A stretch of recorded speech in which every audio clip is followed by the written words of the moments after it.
only needed one look to make kids older than her obey. As she got older, she could control people with nothing but a few dominoes. And the older she became, the more terrifying her abilities got. Even blindfolded, people still listened to her. The scariest part was she didn't even need eye contact anymore. Sometimes she could kill without even looking at someone. But watching my daughter develop such terrifying hypnotic abilities didn't make me proud.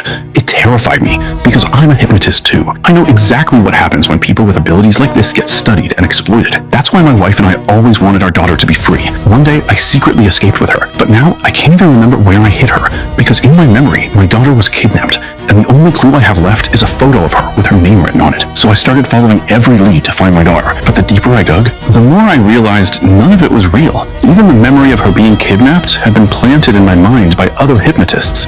Their goal was to break me psychologically and force me to reveal where my daughter was really hiding. And this was already the 12th time they had hypnotized me.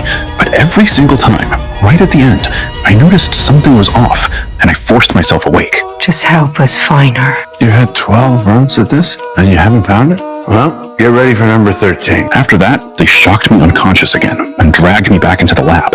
My wife knew that if this kept happening, my mind would eventually collapse. And once that happened, those memories might never come back. Even so, she still believed our daughter deserved the right to choose her own future.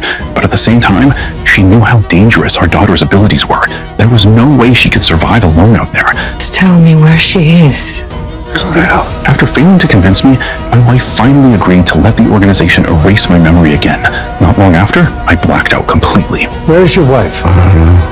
Where's your daughter? I don't know. After a few tests, the organization confirmed my memories had been successfully wiped. Then, they implanted the fake kidnapping story back into my head. When I woke up again, everything around me had changed. In my mind, the woman in front of me was no longer my wife. She was just an ordinary psychiatrist. And me, I started reliving the same life I had already repeated 12 times. I walked down the familiar hallway, got into my coworker's car, and once again began searching for my daughter inside the fake world they created for me.